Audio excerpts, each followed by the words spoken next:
நார்மலாக மீன் குழம்புனாலே புளி சேர்த்து வைக்கிறது தான் வழக்கம். ஆனால் நம்ம இன்றைக்கி புளி சேர்க்காமல் மசாலா கொடுத்து சூப்பரான டேஸ்ட்டில் ஒரு ரிச்சான மீன் கிரேவி செய்ய போகிறோம். இது ரொம்ப ஈஸியானது மட்டும் இல்லை, ஒரு முறை செஞ்சு சாப்பிட்டா மறுதடவை நீங்களாகவே விரும்பி செய்வீங்க. வீடியோக்குள்ளே போகிறதுக்கு முன்னாடி நம்ம சேனலை சப்ஸ்கிரைப் பண்ணி உங்கள் ஆதரவு கொடுங்க. Hi friends, welcome back to Asma's Tamil kitchen.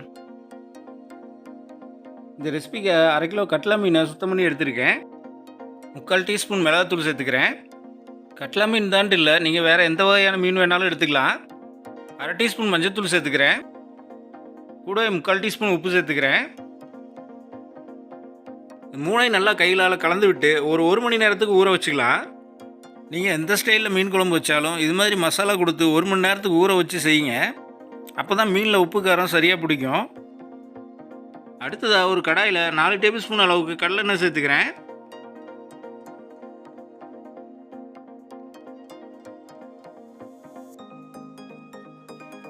எண்ணெய் மிதமான சூட்டில் இருக்கிறப்ப ஒரு 1/4 டீஸ்பூன் அளவுக்கு வெந்தயத்தை சேர்த்து பொரிய விட்டுக்கலாம்.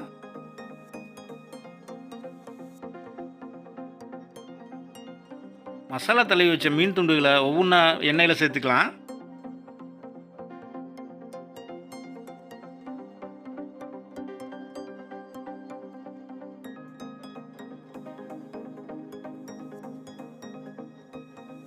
இதை இப்படியே ஒரு 2 நிமிஷத்துக்கு பொரிய விட்டுக்கலாம்.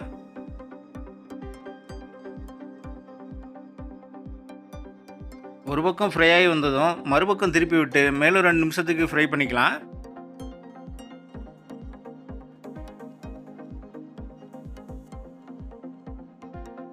ரெண்டு பக்கமும் பொரிஞ்சு வந்தாச்சு. இப்போ மீனை எண்ணெயிலேருந்து வெளியே எடுத்துடலாம்.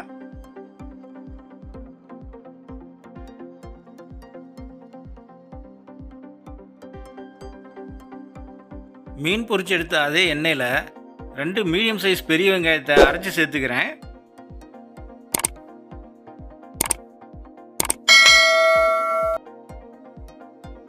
5 பச்சை மிளகாயை சேர்த்துக்கிறேன். நீங்கள் கார தேவைக்கு ஏற்ற மாதிரி கூடுதலாகவோ குறைச்சலாவோ சேர்த்துக்குங்க. ஒரு கொத்து கருவேப்பிலையை சேர்த்துக்கிறேன். வெங்காயம் கலர் மாதிரி வர வரைக்கும் 2 நிமிஷத்துக்கு வதக்கி விட்டுக்கலாம். வெங்காயம் கலர் மாதிரி வந்தாச்சு. 1/2 டீஸ்பூன் இஞ்சி பூண்டு விழுது சேர்த்துக்கிறேன். பச்சை வாசனை போகிற வரைக்கும் 2 நிமிஷத்துக்கு வதக்கி விடுங்க. 2 மீடியம் சைஸ் தக்காளியை அரைச்சி சேர்த்துக்கலாம். இங்கே தக்காளிக்கு பதிலாக தயிர் கூட சேர்த்துக்கலாம். தக்காளி வதங்கி வர்றதுக்காக கொஞ்சம் போல் உப்பு சேர்த்து 5 நிமிஷத்துக்கு நல்லா வதக்கி விட்டுக்கலாம். இந்த கிரேவியை பொறுத்த வரைக்கும் வெங்காயம் தக்காளியை எந்த அளவுக்கு நல்லா வதக்கி எடுக்கிறோமோ அதே அளவுக்கு டேஸ்ட்டும் அருமையாக இருக்கும்.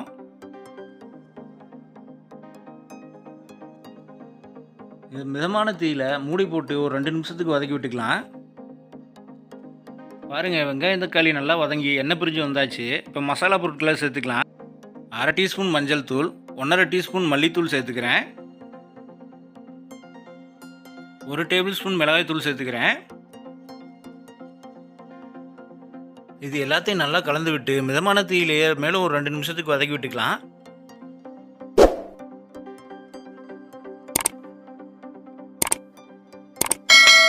மசாலா பொருட்கள் எல்லாமே நல்லா வதங்கி வந்தாச்சு. இப்போ 1 கிளாஸ் அளவுக்கு நான் தண்ணி சேர்த்துக்கிறேன். நான் கிரேவி திக்காக வரணுங்கிறதுக்காக கம்மியாக தான் தண்ணி சேர்த்துறேன். நீங்கள் தேவைக்கேற்ற மாதிரி கூடுதலாக சேர்த்துக்கலாம்.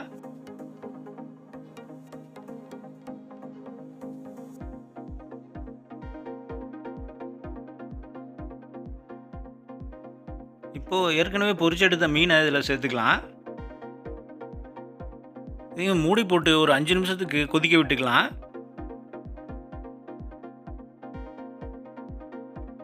கடைசியாக 1 டீஸ்பூன் கரம் மசாலா, கொஞ்சம் போல் மல்லித்தலையை தூவி அடுப்பு ஆஃப் பண்ணிடலாம்.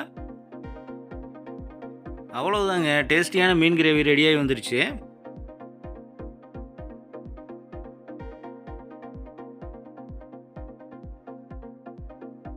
நீங்களும் மீன் எடுத்தால் மறக்காமல் இது போல் ஒரு டைம் செஞ்சு பார்த்துட்டு எப்படி இருந்துச்சுன்னு கமெண்ட் பண்ணுங்கள். வீடியோ பிடிச்சிருந்தா மறக்காமல் நம்ம சேனலை சப்ஸ்கிரைப் பண்ணி உங்கள் ஃப்ரெண்ட்ஸ் எல்லோருக்கும் ஷேர் பண்ணி விடுங்க.